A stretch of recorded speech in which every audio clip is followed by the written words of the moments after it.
কলকাতা বনাম Rajasthan match KKR জেতার পিছনে রয়েছে দুইজন খেলোয়াড়ের বিশাল বড় অবদান, যার জন্য কলকাতা এই ম্যাচটিকে জিততে পেরেছে। কে সেই দুইজন খেলোয়াড় সবকিছু জানতে পারবো এই ভিডিওর মধ্যে। তো বন্ধুরা, কালকের হাই ভোল্টেজ ম্যাচটি যদি আপনার কাছে ভালো লেগে থাকে অবশ্যই ভিডিওতে একটি লাইক করে দিবেন, আর আমাদের চ্যানেলে নতুন হলে আমাদের চ্যানেলটিকে সাবস্ক্রাইব করে নেবেন। কাল কেকেআর বনাম রাজস্থান রয়্যালস এর মধ্যে একটি হাড্ডাহাড্ডি ম্যাচের সমাপ্তি ঘটলো। এই ম্যাচে কেকেআর এর সমস্ত প্লেয়ারই খুব ভালো পারফরমেন্স করেছে, কিন্তু তাদের মধ্যে দুজন ম্যাচ সেরা পারফরমেন্স করেছে, যার জন্য কলকাতা এই ম্যাচটিকে জিততে পেরেছে।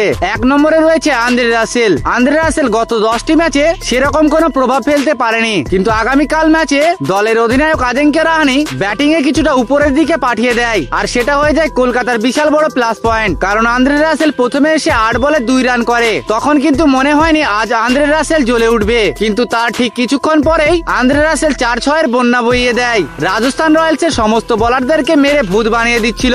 কলকাতাকে দেখে এক সময় মনে হচ্ছিল 170 রানের বেশি টার্গেট দিতে পারবে না, কিন্তু শুধুমাত্র আন্দ্রে রাসেলের জন্যই বড় স্কোর সম্ভব হয়েছে।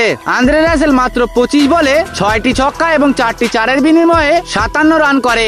দ্বিতীয় সব থেকে বেশি অবদান ছিল যে খেলোয়াড়ের, সে হলো রিঙ্কু সিং, যিনি লাস্টের দিকে ব্যাটিং এ এসে মাত্র 6 বলে 2টি ছক্কা এবং 1টি চারের বিনিময়ে 19 রান বানায়, আর এটা ছিল এই ম্যাচে তার ট্রেলার। কিন্তু রাজস্থান রয়্যালস এর ম্যাচ জেতার জন্য লাস্ট ওভারে প্রয়োজন হয় 22 রানের। তখন কেকেআর এর হয়ে বোলিং করছিল ব্যবহাররা, কিন্তু সেই ওভারে দুর্দান্ত ফিল্ডিং করে রিঙ্কু সিং, যার ফলে কলকাতা নাইট রাইডার্স এই ম্যাচটিকে মাত্র 1 রানে জিতে যায়। রিঙ্কু সিং যদি লাস্ট ওভারে ভালো ফিল্ডিং না করতে পারতো তাহলে কলকাতা 100% ম্যাচ হেরে যেত। তো বন্ধুরা, কালকের ম্যাচে রিঙ্কু সিং এর ফিল্ডিং আপনার কেমন লেগেছে অবশ্যই কমেন্ট করে জানিয়ে দিবেন, আর কেকেআর এর সমস্ত রকম আপডেট পেতে আমাদের চ্যানেলটিকে সাবস্ক্রাইব করে নেবেন।